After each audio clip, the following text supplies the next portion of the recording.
Good morning to all of you, dear students. As we know that we had completed our second chapter. Okay, so we will start a new chapter, the Delhi Sultanate. So in this chapter, we will know about the Delhi ruler who were ruling the Delhi okay अपने दिल्ली सल्तनत के आसपास के areas and territories जितने भी states हैं ठीक है उनने जहाँ भी रूल किया we will know and we will study about in this chapter.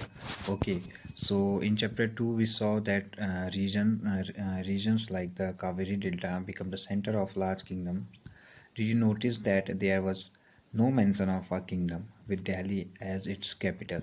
That was because Delhi became an important city only in the 12th century. So देखो क्या हुआ कि सिंपल सी बात है कि दिल्ली सल्तनत जो है इट इज़ 12th सेंचुरी में क्या बनी वो it is important city because of Delhi में क्या था it is a part that which is the ruler can see all the states और द टेरिटरीज और जो अपना कंट्रोल है वो दिल्ली से बहुत ईजीली तरीके से बना सकता था. सो it is one the Delhi सल्तनत में जितने भी रूलर्स आए ठीक है जितनी भी डायनेस्टी हुई लाइक राजपूत डायनेस्टी ठीक है early Turkish rulers after Khalji dynasty फिर Tughlaq dynasty so there are many dynasties that they had ruling in these areas. So take a look at table 1. Delhi first became the capital of a kingdom under the Tomar Rajput. So Tomar Rajput abhi table 1 we will see. Okay, so Tomar Rajputs के under में kingdom था and after हुआ defeated in the middle of the 12th century by the Chauhans. Okay, which is of Ajmer. As I told you that Chauhan जो हैं चौहान को चाहमान भी कहते हैं. Okay, as a referred to as Chahaman and they were belongs to Ajmer. It was under the Tomar and Chauhans that Delhi became an important commercial center. Many rich Jainas merchants lived in the city and constructed several temples, coins minted here, called Delhi Wall. So many जितने भी merchants और जितने भी लोग यहाँ रहे देवर known as commercial उनके centres जो हैं वो यहाँ रहे ठीक है. तो उनके क्या हैं उनके कॉइन्स और उन्होंने जितने भी temples many rich Janus merchant live in city construct several temples उन्होंने कंस्ट्रक्ट किया and coins minted hair coins भी क्या है उन्होंने यहाँ बनाए and which is called Delhi वाल ठीक है had a wide circulation. The transformation of Delhi into a capital that controls vast areas of the subcontinent start with the foundation of the Delhi Sultanate in the beginning of the 13th century. So, which we know about जितने भी transformation हुए Delhi because of जितने because of क्या है कि as I told you that यहाँ पर से क्या हैं बहुत सारे क्या हैं 13th सेंचुरी में दिल्ली सल्तनत इस्टेब्लिश हुआ. ओके एंड आफ्टर दिल्ली से बहुत सारे जो कैपिटल्स हैं वहाँ से उनके क्या है कंट्रोल होने लगा ठीक है. तो ये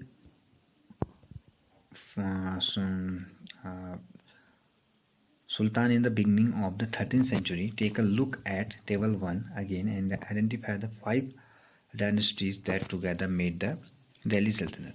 The Delhi Sultanate built many cities in the area that we now known as Delhi. So यहाँ पर क्या है कि बहुत सारे एरियाज़ रहे हैं जैसे दिल्ली एक Kohna Siri and Jahanpanah. So as you see in this map देखो जहाँपना ये है ठीक है जहाँपना ये है दिल्ली एक कोहना ये है ठीक है and you can see this is Qutub Minar ये तुगलकाबाद आदिलाबाद हौजी सुल्तान ठीक है. तो ये जितने भी पार्ट रहे हैं दिल्ली की ये धीरे क्या है दिल्ली सल्तनत के अंदर आने लगी ठीक है. जय टोल्ड यू दैट ये टेबल 1 में देखो you can see that there is a Rajputa dynasty which is included Tomar or Anangapal was ruled 1132 1145.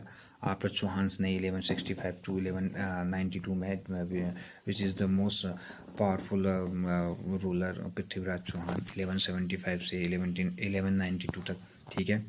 फिर अर्लियर तुर्किश रूलर जो हैं वो 1206 से 1290 तक रहे, ठीक है। उसमें Qutubuddin Aibak, Shamsuddin Iltutmish, Razia, Ghiyasuddin Balban, so and they were ruled there in this one time, ठीक है। You can see in this table, okay. Finding out about the Delhi Sultanate. So although inscription, coins and architecture provide a lot of information, देखो हमने इससे पहले तुमने 6th class में you read about कि inscriptions, coins, architecture and most of temples के इन सब चीज़ों के बारे में वहाँ की क्या है कि histories के बारे में पता चलता है। So especially valuable are histories, तारीख सिंगुलर वर्ड है तारीख, और तवारीख जो है वो प्लूरल वर्ड है, okay. Tarikh it means date, written in Persian, the language of administration under the Delhi सल्तनत।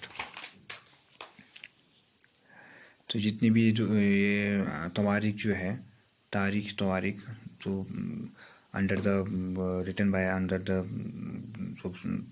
दिल्ली सल्तनत के जो रूलर्स हैं उनके अंदर जो है वो लिखी गई एडमिनिस्ट्रेशन में।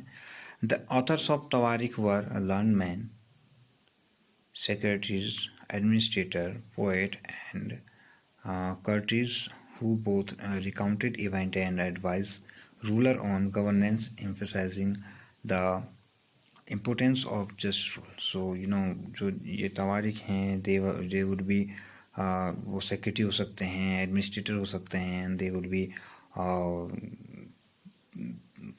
पोइट्स एंड कोर्टिज ऑल्सो, ठीक है। तो ये क्या है, इन्हीं से ही क्या है इंफॉर्मेशन क्या है मिलती है कि किस तरीके से how the ruler ruled in their dynasty, okay. So as you can see 4 stages in the making of a manuscript को 4 स्टेजेस में बनाया जाता है, ठीक है। Preparing the paper, first they were preparing the paper, after written the text, फिर उसमें लिखा जाता है, and after melting gold to highlight important words and passage. तो इंपॉर्टेंट वर्ड्स और पैसेज को किससे गोल्ड से हाईलाइट करते हैं, and after preparing the binding, उसके बाद they will bind the manuscript. So do you think the circle of justice is an appropriate term to describe the relationship between the king and his subject? So आपको लगता है कि जो justice है, ठीक है, उसको समझाने के लिए राजा और जो किंग्स हैं और जो उसकी relationship between the king and his subjects, जो उसके लोग हैं, ठीक है, क्या आपको लगता है कि जो ये जस्टिस है, सर्कल ऑफ जस्टिस है, वो प्रजा के बीच के रिलेशन को बताने के लिए it is a good word, okay. तो सर्कल ऑफ जस्टिस, फरीक e Mudabbir in the 13th century, he was written as a king cannot survive without soldier. King cannot survive because of the जो उसकी इम्पोर्टेंस है वो सोल्जर से ही है, and soldiers can not live without salary, salaries come from the revenue collected from peasants. तो salary किससे collect होती है, पीजेंट से, ठीक है। But peasants can pay revenue only when they are prosperous and happy. So देखो अभी भी जो टैक्सेस हैं which is taken by people, ठीक है, ये तब गवर्नमेंट ले पाएगी जब पीपल भी क्या है प्रोस्पेरियस और हैप्पी रहेगी, और उसके पास वो भी वेल्दी होगी। सो it is important part that जो किंग है वो क्या है इन सभी के पे क्या है डिपेंड है। So this happens when the king promote justice and honest governance, okay. Keep the following additional detail in mind. First, ध्यान रखना, it is important, the authors of तवारीख लिव्ड इन द सिटीज़। जितने भी authors हैं तवारीख which is they would be lived in cities. They often wrote their histories for sultan in hope of rich rewards, okay.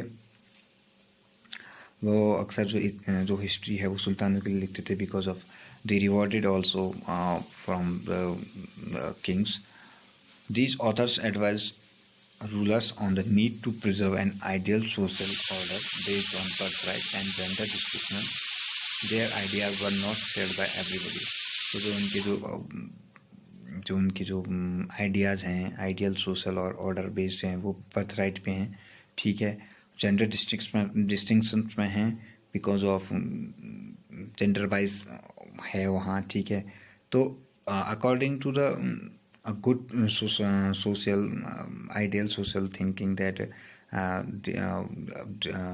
जो उस time के लोग रहे हैं, उन्होंने क्या किया कि जो हिस्टोरियंस रहे हैं उन्होंने, या जो तवारीख रहे हैं उन्होंने, इन सब अकॉर्डिंग, इन सब के बेसिस पे सब सारी चीज़ें लिखी हैं.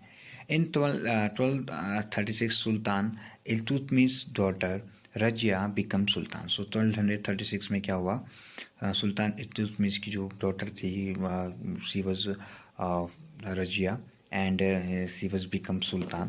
The chronicle of the age, Minhaj-e-Siraj, recognized that she was more able and qualified than all her brothers. So because of she was very able and qualified, so she was become sultan, but he was not comfortable at having a queen as ruler, nor were the nobles happy at her attempts to rule independently. She was removed from the throne in 1240. तो देखो क्या हुआ कि उस time की, देखो what is there thinking, उस time के जो नोबल्स थे, व्हाट इज देयर थिंकिंग कि एक how can the women rule in the dynasty ना, तो किस तरीके से वो रूलिंग कर सकती है. So it is not possible. तो 1240 में क्या हुआ, she remove from the throne.